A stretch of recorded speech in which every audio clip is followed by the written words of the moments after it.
medicamentos que van a estar relacionados con dos tipos principales de enfermedades mentales. Con lo que es la psicosis, ¿sí? Y la psicosis pues, es un grupo de enfermedades mentales en el que hay un trastorno severo de la personalidad. El paciente presenta conductas diferentes, ¿no? Conductas pues, que no son normales. También puede presentar excitación y agresividad. También va a presentar alucinaciones. Tanto, ¿sí? No me ha pedido,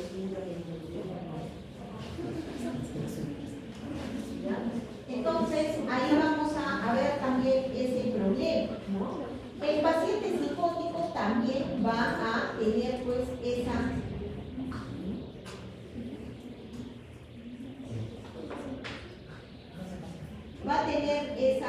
opción.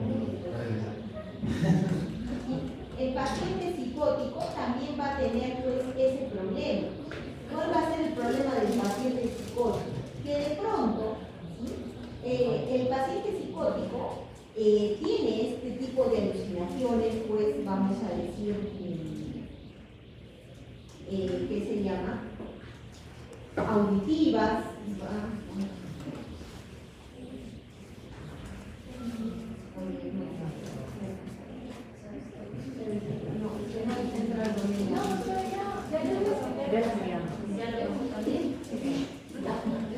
entonces, como les decía, vamos a ver este paciente psicótico tiene ese problema. Pero ¿cuál es el problema real de este paciente? Es que él está convencido de que eso es real. O sea, que realmente está viniendo un hombrecito verde en una nave espacial y me está susurrando cosas en el oído. Él está convencido de que eso es real. ¿Sí? Que está viniendo el fantasma de no sé de quién y del más allá y me está hablando, está interactuando conmigo, él se la cree. ¿Sí? Y cree que eso es parte de la vida. Entonces, este paciente va también a entrar en depresión porque ya está cansado de sentir esas voces, de que lo obliguen, como dice él, a hacer cosas que no son. Mientras que sí, por el otro lado, vamos a ver, tenemos al paciente neurótico. ¿Sí? ¿Qué cosa es la neurosis? También es un tipo de enfermedad mental, pero es mucho más leve. Aquí el paciente sí se da cuenta que hay algo mal en él y busca ayuda. Dice, algo me está pasando y por lo tanto busca ayuda. Pero también vamos a ver que este paciente va a cursar pues, neurosis ansiosas, obsesivas, va a tener ansiedad, ira, temor, preocupación, celos, resentimiento, ¿no? Y va a haber una causa que lo lleve a la neurosis, ¿no? Por ejemplo, es la depresión, el duelo, una pena de temor, ¿no? Okay. Por ejemplo, nos dice, mañana examen de neuropata, ¿sí?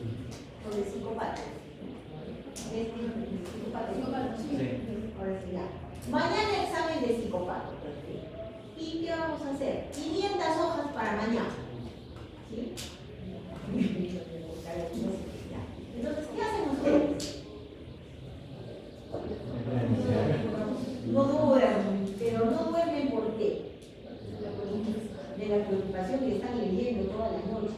Ya no importa, así llegue a la página 300, ya no, como 3.300, ¿no es cierto? Y van y empiezan a leer, a hacer sus resúmenes, sus fichitas, no sé. ¿Ok? ¿Qué hace este paciente? Se pone a llorar, se lamenta, grita, patalea. 500 hojas, se le queda profesor, no es posible, lo quiere lograr. Al rato viene, lo levanta, lo acaricia el libro, lo empieza a mirar, ay, sí es bonito el libro, de no sé cuándo, pero son 500 hojas, y así se la pasa toda la noche. 4 o 5 de la mañana y sigue gritándole al libro que por qué si son 500 hojas. O sea, no encuentra una solución. Entra en una ansiedad increíble, pero no hace nada por solucionar el problema. ¿Sí? Y todo lo ve desesperación, y todo está mal, todo va a salir mal, y todo terrible. Entonces, esa es la diferencia. Pero este paciente sí va a buscar ayuda. ¿Ok? Este paciente sí va a ir a la consulta. ¿Sí? E incluso va a regresar. ¿Por qué? O bien porque le está haciendo bien el y va a decir, oye, me está haciendo bien, recétame más, o también va a ir a quejarse.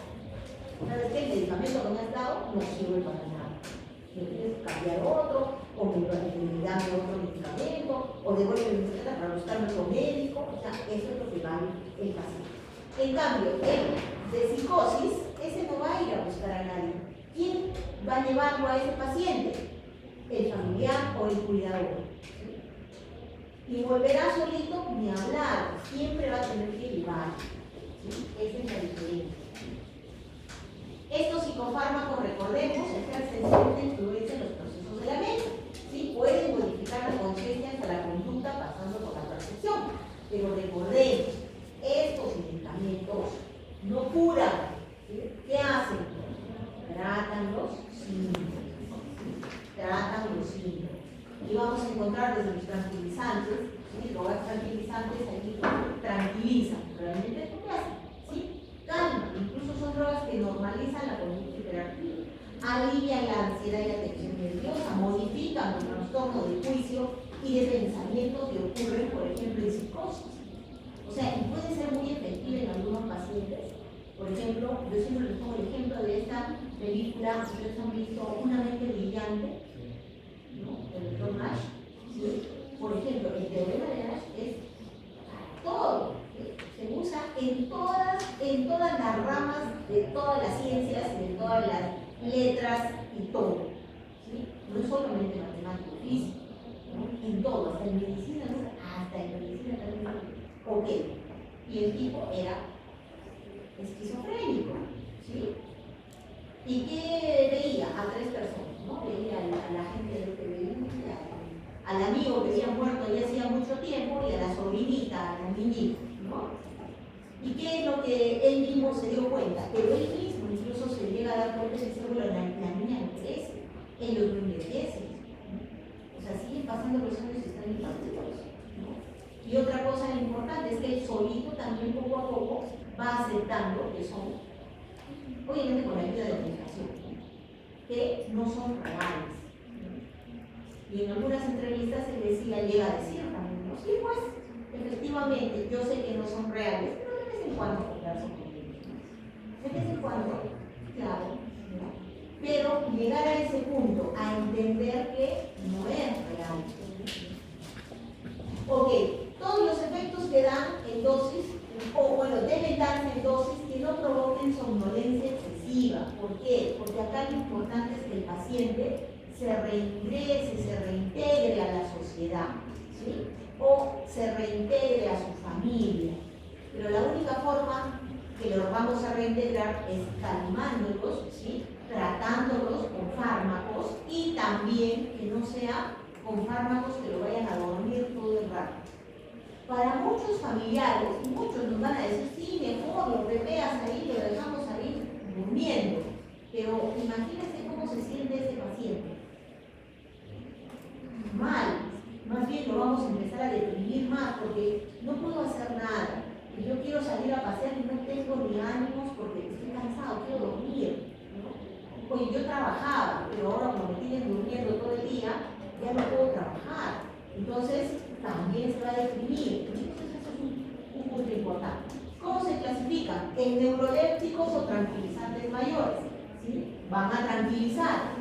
Ansiolíticos o tranquilizantes menores, porque es diferente calmar la ansiedad a que sea, por ejemplo, una crisis neurótica, ¿no? Y antimaníacos. Los antimaníacos, vamos a ver, no son tranquilizantes, pero actúan sobre los síntomas, atenuando los síntomas. Por eso, aunque no son tranquilizantes, los vamos a estudiar aquí dentro de ella. Ok, los neurolépticos nos dicen, bueno, pueden producir, pues, o bueno, son útiles en enfermedades mentales. ¿Por qué? Porque van a provocar el síndrome neuroléptico. ¿Qué es el síndrome neuroléptico?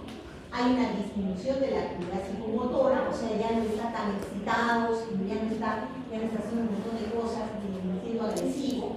Hay quietud o tranquilidad emocional, ya no está gritando, pataleando, tirando las cosas. Hay indiferencia afectiva a estímulos neuromusculares, ¿no? Porque ya les dije, hay pacientes que se levantan un día y nublado y se ponen a llorar. Es que está nublado, que triste, no sale el sol, no sé qué. Muy bien. También hay que saber reconocer, los neurolépticos producen acciones neurovegetativas, ¿no? O sea, modifican el sistema nervioso vegetativo. Mientras que los ansiolíticos no producen acciones neurovegetativas. Los neurolépticos sí aumentan el tono muscular, o sea, rigidez muscular, hasta un síndrome casi parkinsoniano, mientras que los ansiolíticos más bien relajan la musculatura, ¿no? Los neurolépticos no producen dependencia, mientras que vamos a ver, los ansiolíticos, ¿sí?, a la larga pueden producir dependencia, ¿sí? Los neurolépticos pueden provocar convulsiones, porque van a reducir el umbral de la convulsión. En cambio, los ansiolíticos, más bien, muchos de ellos los vamos a utilizar como anticonvulsivantes, como por ejemplo, diazepam, ¿qué se llama? Clonazepam, pero clonazepam no tanto, es como tratamiento. ¿Qué se llama? Y la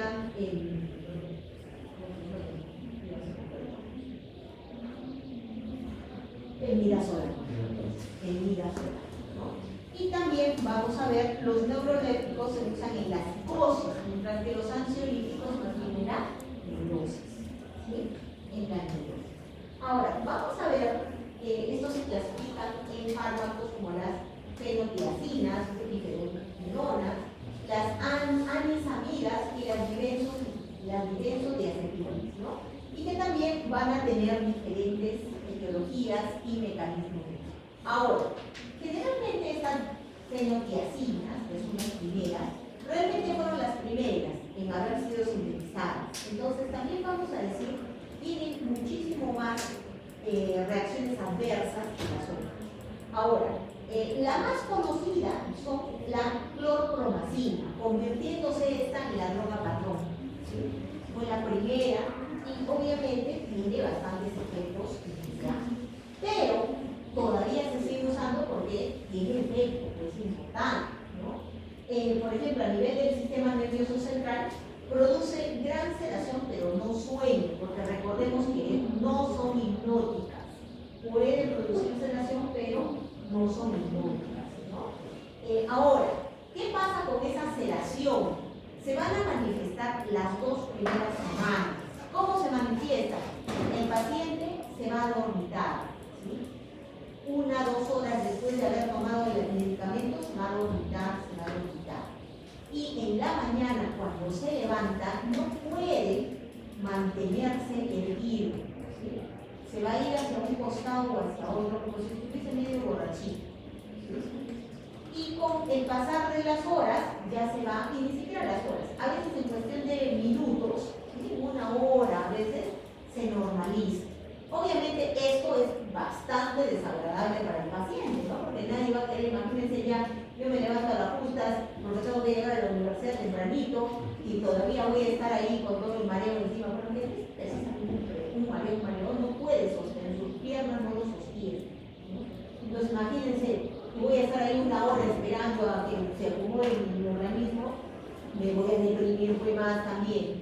Entonces, pero nos dice, eso hay que advertirle al paciente y va a pasar dentro de las 2 semanas siguientes, ¿no? Ahora también, esta clorpromazina sí puede producir síndrome neuroléptico, ¿sí?, que también va a ir normalizándose poco a poco. No son analgésicos ni tampoco es un hipnótico, pero lo que se ha visto es que cuando se da junto con analgésicos, potencia la acción analgésica. Y si se da con un hipnótico, potencia la acción del hipnótico, ¿sí? Entonces, pero si lo doy solito, no produce analgésico. ¿Okay? Vamos a ver que no va a producir sedación, ¿no? O sea, profunda, como para que se duerma hasta mañana. También hay que diferenciarlos de los anestésicos generales y el alcohol, porque no es un depresor general del sistema nervioso, es un depresor selectivo, ¿sí? Actúa a nivel del sistema límbico, o sea, es principal del hipocampo y la amígdala. ¿Por qué? Porque ahí precisamente está el centro de la conducta y el centro de las emociones. Y hemos dicho que ellos van a actuar a ese actuar a nivel de los receptores de la dopamina, ¿sí? Ahora, en algunos textos antes decían solamente actúan a nivel de la dopamina 2, o sea, el receptor D2. No, también el D1, el D2, el D3 y el D4. ¿Sí? O sea, sobre todos, sí, va a actuar sobre todos. Incluso nos dice, bueno, el principal sobre el cual va a actuar va a ser el D2, es verdad, ¿sí? Es el más importante, ¿no? Lo bloquea. Pero también se ha visto que bloquea el receptor D1, pero que se encuentra en la periferia, en los órganos, por ejemplo, tenemos en el intestino, en los vasos sanguíneos. De ahí que va a presentar acciones sobre el intestino, sobre el sistema gastrointestinal. Va a dar acciones sobre, vamos a ver, también sobre la hipotensión. Entonces, por ahí. Ahora, nos dice, obviamente, si va a trabajar o va a bloquear a los dedos, va a bloquear lo que es el sistema microestrial. ¿Sí? Entonces, va a producir efectos parecidos a los que se producen con el Parkinson. ¿Sí? ¿Cuál es la diferencia?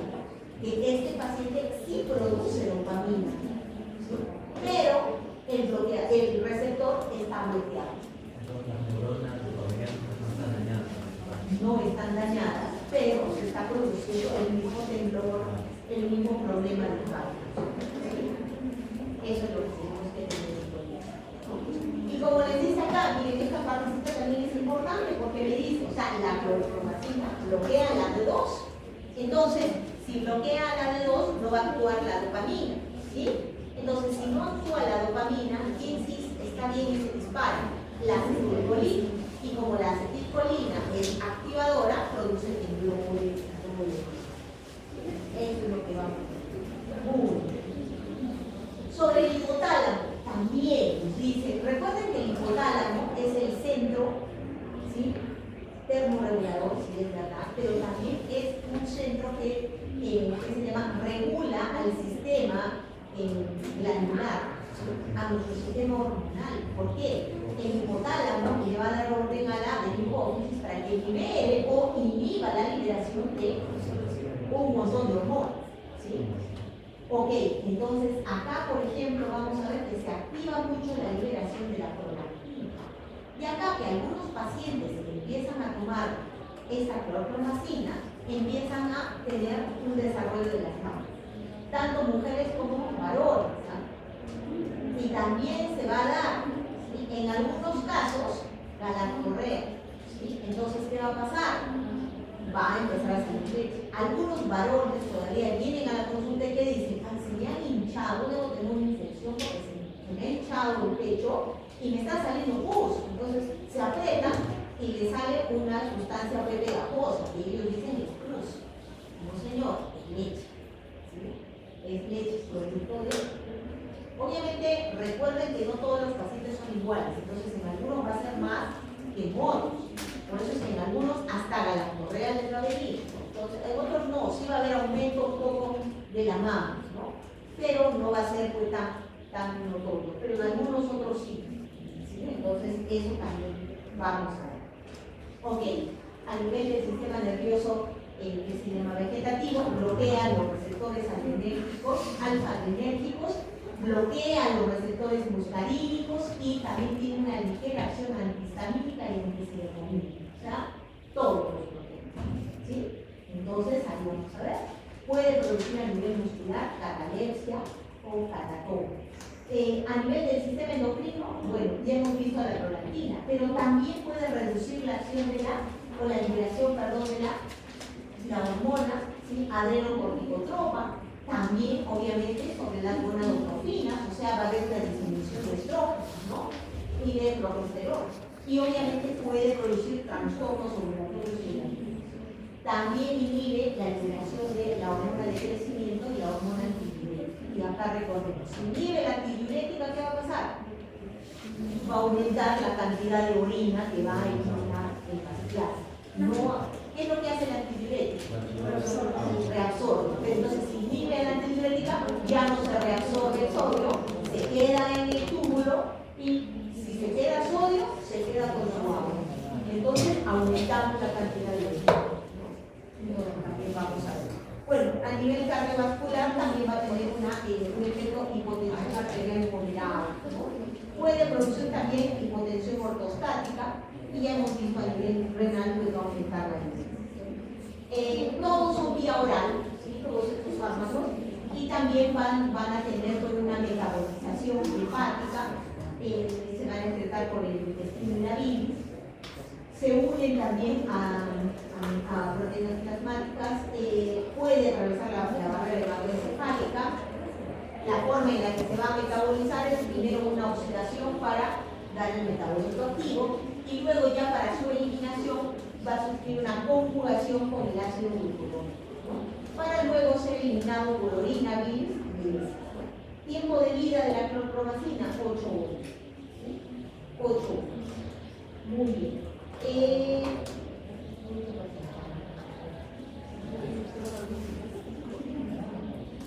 ¿Qué efectos adversos va a tener? Puede provocar sedación, puede provocar también hipotensión arterial, vamos a ver, y lentitud de movimientos, puede provocar síntomas parecidos a los hepáticos, ¿no? Puede producir también efectos de hipersensibilidad como la respiración estática, alergias, puede producir también, ¿qué se llama?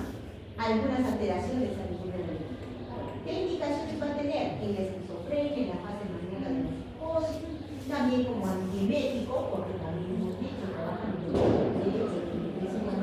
el rendimiento de lo que es el centro del bobo. Entonces, puede ser también como antipsicótico, tiene efecto sedante, y también la clorpromazina antes se utilizaba para los diablos azules, que es la fase de la síndrome de abstinencia de los alcohólicos, ¿no? Esto se ha dejado de usar un poco, pero ¿en qué pacientes está contraindicado que tenga afecciones hepáticas? Porque obviamente tiene una metabolización hepática. Luego tenemos al albutirofenol, ¿no? Donde acá el que prima es el aldosterona y el aldol. ¿Cuál es la ventaja de esto? Es antigua, produce efectos tóxicos, pero también ¿qué cosa? Tiene mejor efecto, ¿sí? Mejores efectos que la clorpromazina. Muchísima mayor actividad antipsicótica, también mayor sinergismo con analgésicos y más bien tiene mayor actividad antiemética, incluso la clorpromazina. Pero tiene menor actividad a nivel de los bloqueadores alfa, por lo tanto va a reducir el riesgo de hipotensión. Entonces por ahí también es beneficiosa. Y hay otro punto también importante. Esta será en gotas. Entonces, ¿qué será más fácil darle a un loquito o a un ancianito que ya está en demencia senil? ¿Darle la pastilla o darle el cubito? Tómate tu cubito. Miren, hasta en la sopa he visto que alguna vez se no es lo correcto, pero le podemos dar, por ejemplo, en agua, ¿sí?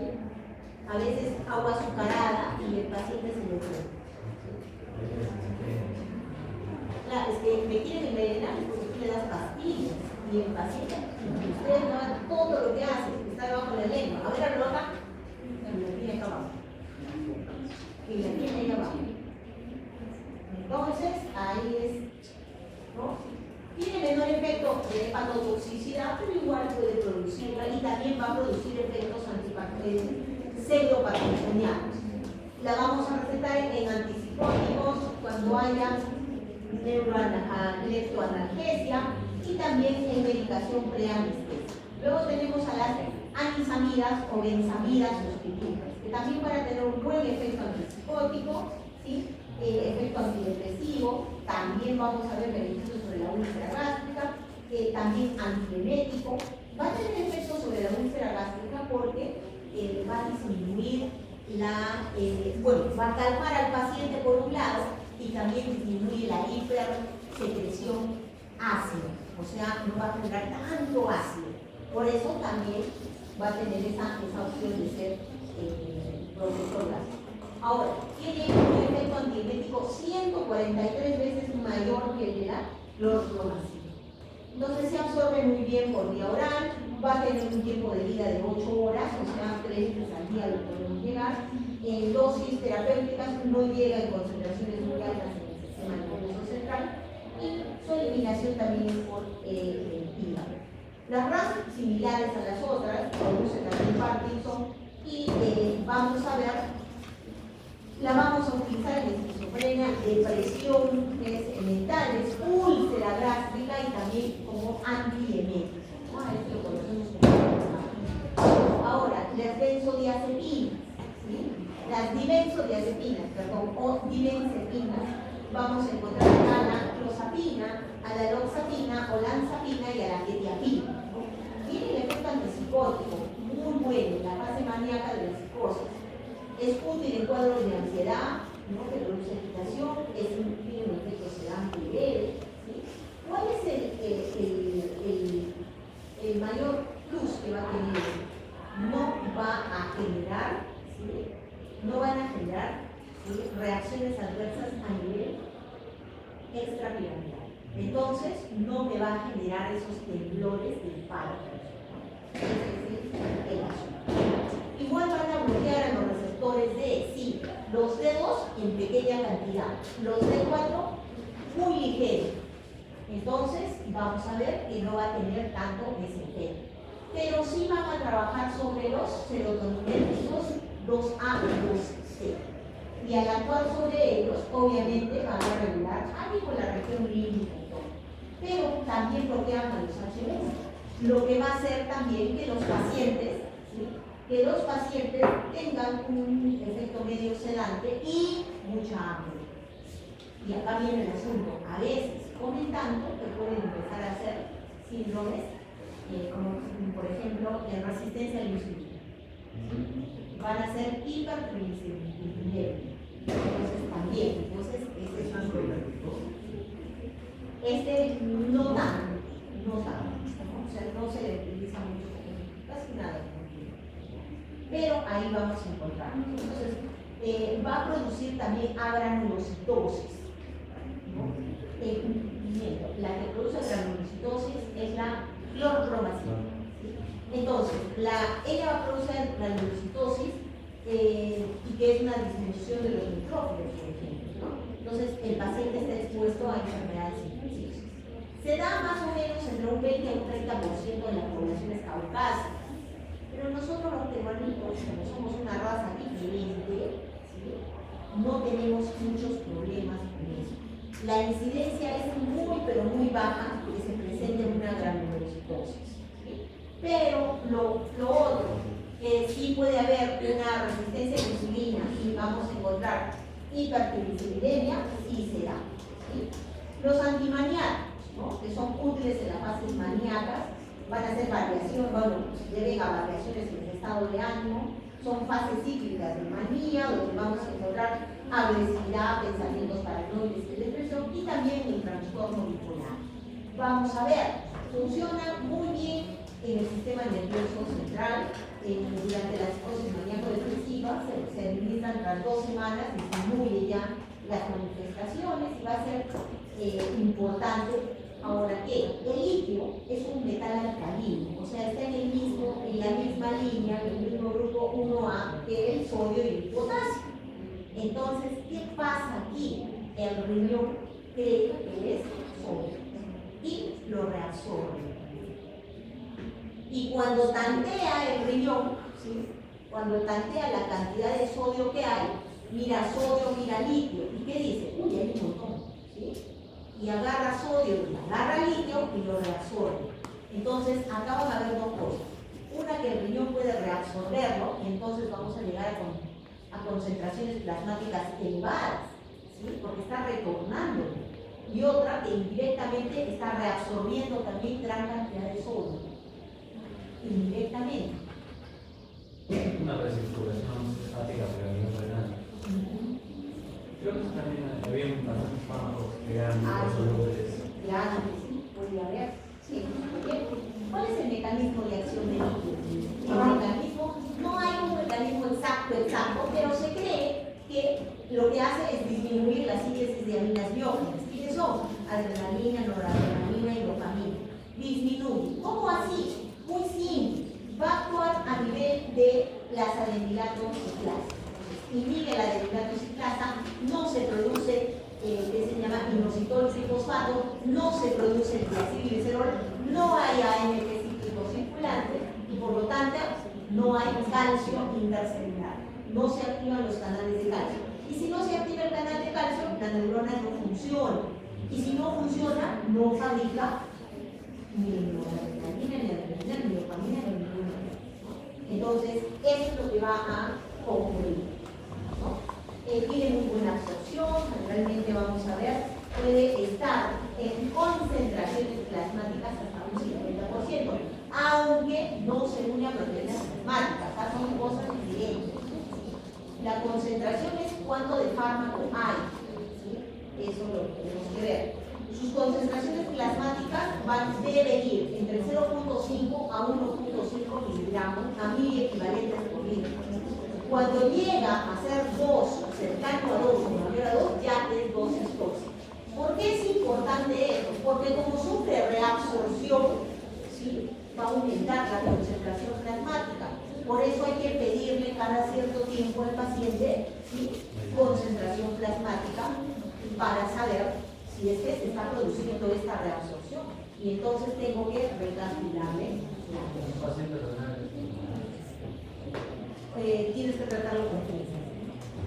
Tienes que ver cómo lo podemos manejar y recalculamos la dosis y lo tenemos que ir chequeando cada minuto, ¿no? Entonces también, a ver, el litio nos dice, bueno, puede presentar algunos efectos adversos, ¿sí? Puede presentar, por ejemplo, confusión mental, hiperreflexia, temblores, arritmias cardíacas, depresión. Mucho más frecuentes son náuseas, vómitos, diarrea, dolor abdominal, somnolencia, poliuria, colitis, también aumento de peso, ¿sí? Y también vamos a ver, nos dice, ¿no? Puede ocasionar, incluso puede ser teratogénico y fototóxico. Fototóxico es que cuando el paciente está tomándolo hay que decirle no se exponga al sol. ¿Por qué? Porque puede transformarse en un metabolito tóxico, ¿sí? Ahora, también vamos a ver, durante el embarazo, durante el primer trimestre, ¿sí?, nos dice que puede producir malformaciones en las válvulas del corazón, especialmente en el tabique interventral, ¿sí? Ahora, entonces, no le doy para nada a la mamá embarazada, hay que sopesarla, ¿sí? Porque a veces mucho más riesgo va a haber en que no le dé nada, ¿sí? Y a veces hay que trabajar dosis muy, pero muy pequeñas para intentar nivelarla sin que llegue a ser tan tóxica. Eso también. Y hay posibilidades de que no llegue a ser esta teratosis. Entonces, pero a dosis bajas, ¿sí?, a dosis muy bajas, ¿no? Entonces ya sabemos también que está indicado el tratamiento de psicosis maníaco-depresiva para prevenir la recurrencia maníaco-depresiva y la depresión endógena en el trastorno esquizofrénico, el esquizofrenia y la depresión endógena. Y la forma de presentación es el carbonato de litio,